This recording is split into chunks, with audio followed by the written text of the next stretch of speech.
किसी से प्रेम करने के लिए उसकी उपस्थिति और अनुपस्थिति दोनों आवश्यक है। या तो आपके सम्मुख है तो आप प्रेम कर रहे हैं, या आपकी आंखों से ओझल है तो आप प्रेम के गाने गा रहे हैं सबसे मधुर वो गीत जिन्हें हम दर्द के स्वर में गाते हैं, जब हद से गुजर जाती है खुशी आंसू भी छलक कर आते हैं। Our sweetest songs are those who tell us saddest thought, Shakespeare ने कहा। लेकिन एक ये बावरा है जो जब उपस्थित है तो राधा है, जो उपस्थित है तो पूरा ब्रज है, और अनुपस्थित है तो मेवाड़ राजवंश की कुलवधु है, मीरा है। हमसे पूछा था किसी ने, हम एक बार न्यूयॉर्क में एक वर्ल्ड पोइट हाउस है तो वहां गए हुए थे, तो उन्होंने हमारे सम्मान में एक संध्या रख दी। एशिया के और यूरोप के कुछ नए कवि इकट्ठे हो गए, तो स्पेन की एक कवित्री ने कहा कि मैंने आपके यहाँ काफी पढ़ा है, आपके यहाँ के लोगों के बारे में जाना आने से पहले। So I was going through a poetess name Meera. मैंने कहा यस। उसने मुझसे कहा कि आप सो मेनी ऑफ फैलेसीज, बहुत सारी अजीब बातें हैं इसके अंदर। मैंने कहा क्यों? तो उसने मुझसे कहा कि इसमें कहानी है कि उनको विश्व भेजा गया और वो जी गई। तो मैंने कहा दो बातें एक साथ मत कहिए कि मीरा को पूरा पढ़ा और प्रश्न उठा। अगर मीरा को पूरा पढ़ा है तो प्रश्न उठ ही नहीं सकता है। अगर पात्रता कृष्ण को लेकर मीरा जैसी है, दुनिया के हर विष को बाध्य होकर अमृत बनना पड़ेगा, चरणामृत बनना पड़ेगा।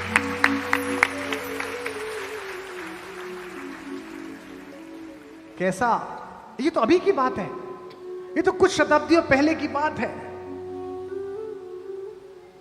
कि वो बात कर रही है विग्रह से, अंदर से आवाज आ रही है।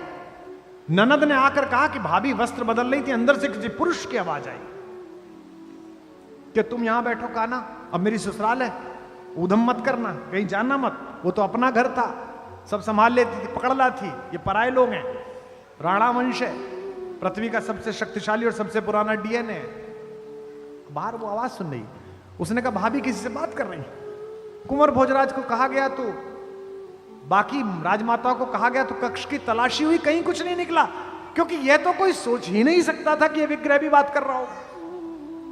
क्योंकि जो तलाशी लेने वाले थे उन्हें कृष्ण में वह भरोसा नहीं था जो मीरा को भरोसा था कि यह बात करता है। आप बात करके देखिए, बात करते हैं। हमारे पिताजी 87 वर्ष में पेड़ पौधों से बात करते हैं। प्रोफेसर आदमी है, पीएचडी है, विद्वान आदमी है, लेकिन वो बहुएं चाय लेके पहुंचती हैं, महाराज जी खुरपा लेके लगे रहते हैं, सुबह माली आता है फिर भी खुद ही लगे रहते हैं।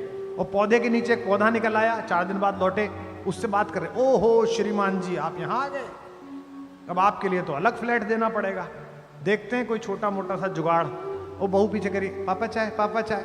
तीसरी बार मैं पापा, हाँ बेटा लाओ। तो मेरे से एक ने कहा कि ये पापा को कुछ हो गया है कि पौधे से बात करते हैं। मैंने कहा महत्वपूर्ण बात ये नहीं है कि वो पौधे से बात करते हैं, महत्वपूर्ण बात यह है कि पौधा सुनता है, वो सुन रहा है। तो पत्थर सुनता है, पाहन सुनता है, अगर उसमें कन्हैया आरोपित है। अमूर्त को मूर्ति में प्रस्थापित करने की जो भारतीय कला है, भक्ति की कला है, इसका विश्वविद्यालय है ब्रज। मेरी बड़ी प्यारी कवियत्री ममता शर्मा आगरा में रहती, महाराज जी क्या अद्भुत, भगवान ने उसे क्या दे दिया, बस वही कुछ छंद है जो जब मैं देखता हूं तेरा जीवन सफल हो गया। कि मीरा ने मूरत को जो सुलाया, मीरा ने मूरत को जो सुलाया, तो नटखट जाग के सो गया होगा, नटखट जाग के सो गया होगा, नटखट जाग के सो गया होगा। गोद के स्पर्श में मोद को पाकर, गोद के स्पर्श में मोद को पाकर, पाहन कोमल हो गया होगा, पाहन कोमल हो गया होगा, पाहन कोमल हो गया होगा। मीरा ने प्रेम की बेल जो बोई, तो कान्हा भी अंकुर बो गया होगा, कान्हा भी अंकुर बो गया होगा, कान्हा भी अंकुर बो गया होगा। मीरा ने आंसू के मोती सजाए, मीरा ने आंसू के मोती सजाए तो कान्हा भी धागा पिरो गया होगा। कान्हा भी धागा पिरो गया होगा, कान्हा भी धागा पिरो गया होगा, कान्हा भी धागा पिरो गया होगा, कान्हा भी धागा पिरो गया होगा। फूलों की डाली में सांप भेज दिया कि ये काट लेगा। जब भगवान के लिए माला बनाएगी तो सांप रस्सी में परिवर्तित हो गया। फूलों में सांप को देख के माला में धागे सी सांप को सी गई मीरा। धागे सी सांप को सी गई मीरा, धागे सी सांप को सी गई मीरा। राणा ने प्याला दिया विष का और सोचा अभी के अभी गई मीरा। सोचा अभी के अभी गई मीरा, सोचा अभी के अभी गई मीरा। मीरा ने विष तो पिया ही नहीं, ऐसे मौत को मार के जी गई मीरा। मौत को मार के जी गई मीरा, मौत को मार के जी गई मीरा। कृष्ण के प्रेम का प्याला है ये, रणधार से प्यार को पी गई मीरा। रणधार से प्यार को पी गई मीरा, रणधार से प्यार को पी गई मीरा, रणधार से प्यार को पी गई मीरा। लोग पूछते हैं कि राधा और मीरा में क्या अंतर है। महाराज जी, एक राधा जिन्हें शरीर कृष्ण मिले, एक मीरा जिन्हें केवल कृष्ण का ख्याल मिला, कृष्ण का स्वरूप मिला, कृष्ण की चिंतना मिली। राधा को कृष्ण की देह मिली, राधा को कृष्ण की देह मिली, बिन देह के नेह निभा गई मीरा। देह के नेह निभा गई मीरा, देह के नेह निभा गई मीरा। राधा को कृष्ण की देह मिली, बिन देह के नेह निभा गई मीरा। देह के नेह निभा गई मीरा, देह के नेह निभा गई मीरा। ब्रजभूमि में कान्हा ने रास रचा, मरुभूमि में फूल खिला गई मीरा। मरुभूमि में फूल खिला गई मीरा, भूमि में फूल खिला गई मीरा।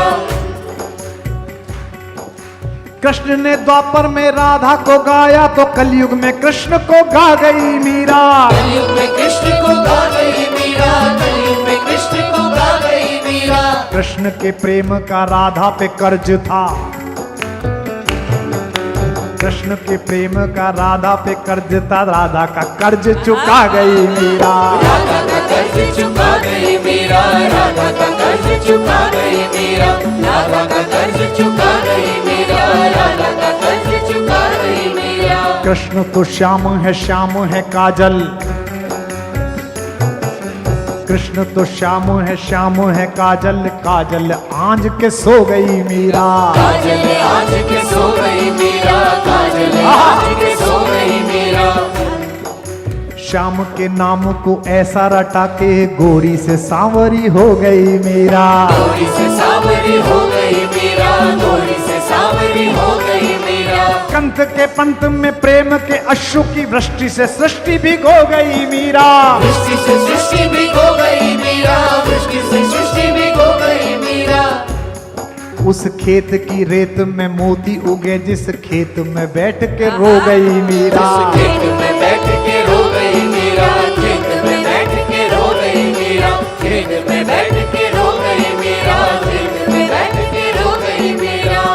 राणा ने कहा कि ओझा बुलाओ, बावरी हो गई है, पागल हो गई है। कहा कि ऐसा मंत्र मारना कि ये कन्हैया ना बोले। आहा हा।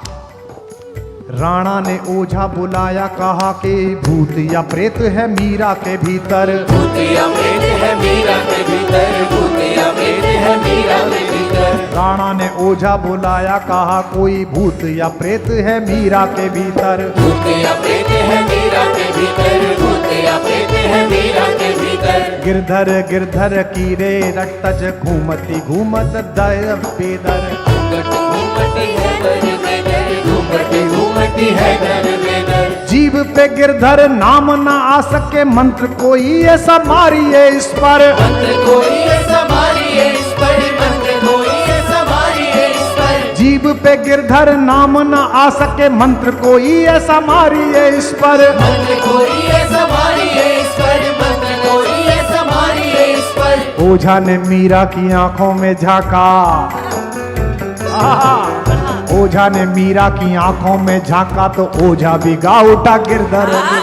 ओझा भी गा उठा गिरधर गिरधर, ओझा भिगा उठा गिरधर गिरधर, ओझा भिगा उठा गिरधर गिरधर, ओझा भिगा उठा गिरधर गिरधर। ओझा ने मीरा की आंखों में झांका तो ओझा भिगा उठा गिरधर गिरधर, ओझा भिगा उठा गिरधर गिरधर, ओझा भिगा उठा गिरधर गिरधर। बांध के घुंघरू जो नाची तो नाची के नाच को नाच नचा गई मीरा, नाच को नाच नचा गई मीरा, नाच को नाच नचा गई मीरा। श्याम की मोहनी मूरत देख के मूरत में ही समा गई मीरा, मूरत में ही समा गई मीरा, मूरत में ही समा गई मीरा। पीर में नैनों के नीर बहा वसुधा पे सुधा बरसा गई मीरा, सुधा बरसा गई मीरा, पे सुधा बरसा गई मीरा। प्रेम के गीत क्या गाए कोई महाराज जी, प्रेम के गीत क्या गाए कोई, अब गाना था जो सब गा गई मीरा,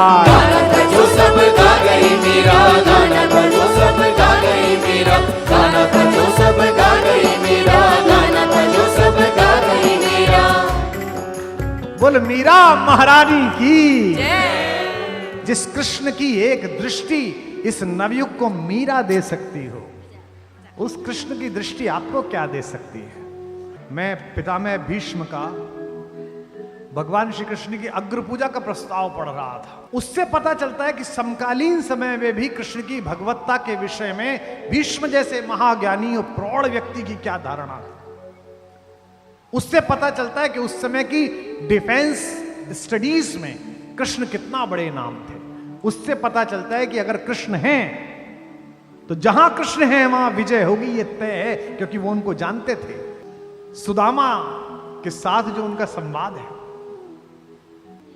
सुदामा अगर ना होता कृष्ण में, कृष्ण की कथा में, तो कृष्ण के एक पक्ष से हम अपरिचित रह जाते। शोहरत, पैसा, ताकत अक्सर मनुष्य को जिस स्तर पर पहुंचा देती है, वहां अर्थ इतना अधिक आंखों में चढ़ जाता है कि रस दृष्टि मलिन हो जाती है। और इसका बड़ा नुकसान इतिहास में अलग अलग जगह हुआ है।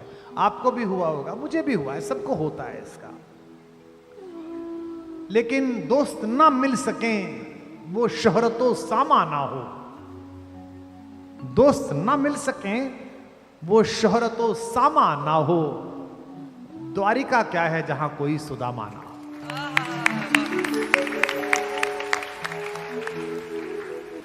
हम 4 भाई हैं, सब विद्वान हैं, कोई वाइस चांसलर है, कोई कुछ है। हमारी ये साध्वी जी बैठी है, पिताजी का बड़ा आशीष है।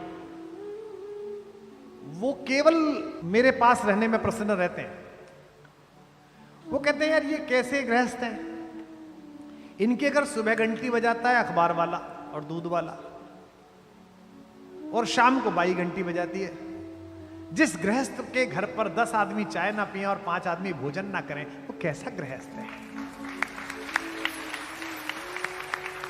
एक छोटे से केवल एक वेतन में अपना घर चलाते समय मैंने अपने पिता को देखा कि संध्या होने पर अगर कोई व्यक्ति 5 बजे आ गया तो फिर उसका साहस नहीं है कि वो भोजन करे बिना चला जाए। अजी बैठिए प्रभु साहब, कहां जाएंगे?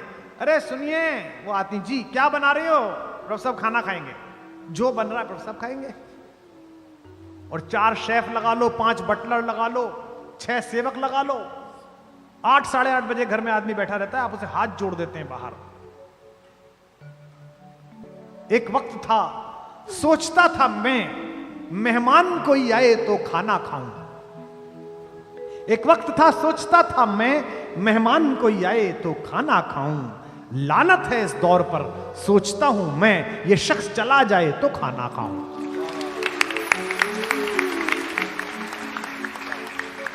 सुदामा प्रतीक शास्त्र है, सुदामा कहानी नहीं है। सुदामा द्वारिकाधीश के द्वार का प्रतीक शास्त्र है। मांगने वाला सुदामा जैसा हो, जो इतनी लंबी यात्रा करने के बाद मांग ना सके।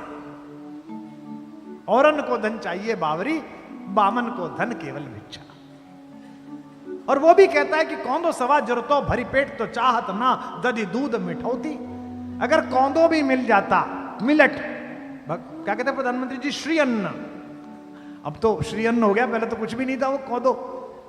अगर वो भी मिल जाता तो मैं तुम्हें ना भेजती। लेकिन जब पत्नी ने बहुत ही कहा, द्वारिका जाहू जी आठों धाम यही झकते रहे, कहते यही झक मारती रहती, चल उठे। लेकिन द्वार पर पहुंच गया तो बोला नहीं पंडित, उसके मुंह से निकला नहीं।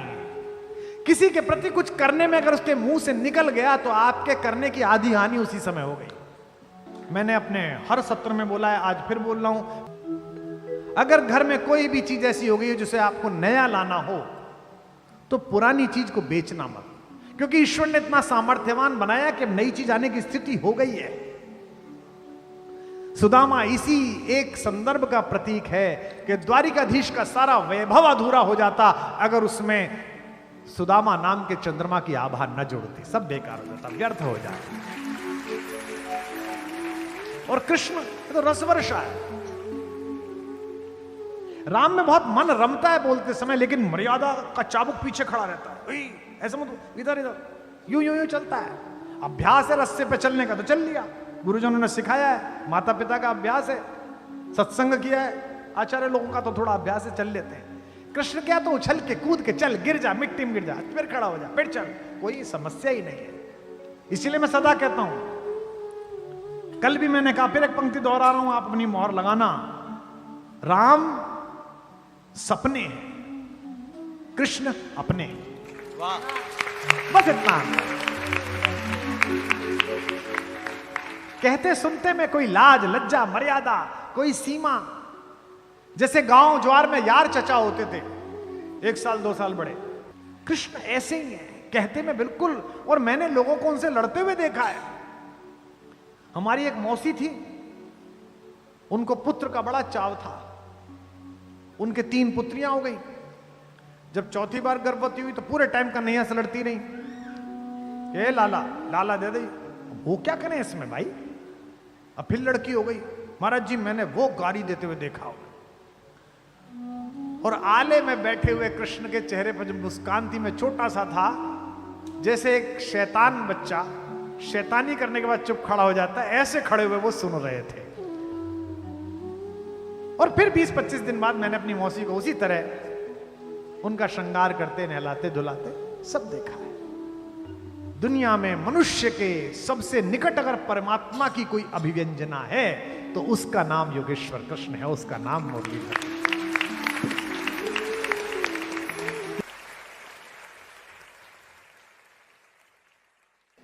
मुझे आज भी याद है कि 2006 के आसपास देश का जो सबसे बड़ा कवि सम्मेलन होता है तथाकथित रूप से लाल किले का कवि सम्मेलन, उसमें मैं एक बार आमंत्रित करा गया था और स्मृति शेष स्वर्गीय बालकवि बैरागी जी के अनुमोदन पर मुझे बुलाया गया था। तो मैं चला गया, उसमें तत्कालीन मुख्यमंत्री मुख्य अतिथि थी, दिवंगत हो गई, बहुत ही अच्छी नेता आदरणीय शीला जी। तो मैंने मंच से यही कहा था कि प्रथम और आखिरी बार आप सबको प्रणाम करता हूँ, क्योंकि उसकी जो पत्र जाता है, निमंत्रण पत्र कवियों का, उसमें लिखा रहता है कि आप अपनी कविता में किसी तात्कालिक विषय पर टिप्पणी नहीं करेंगे, किसी राजनीतिक विचार पर टिप्पणी नहीं करेंगे, किसी राजनीतिक दल के नेतृत्व पर कोई टिप्पणी नहीं करेंगे, कोई कठोर बात नहीं कहेंगे। तो मैंने शीला दीक्षित से निवेदन किया कि साहब आज पहली बार मैं आ गया बैरागी जी की वजह से, अगली बार या मुझे ना बुलाएं और कवियों को भी ना बुलाएं, आप प्रयास करें कि कवि सम्मेलन की जगह हरिप्रसाद चौरसिया जी का बांसुरी वादन कराएं, उसमें कोई कठोर स्वर नहीं होता, सब मीठा मीठा होता है उसके अंदर।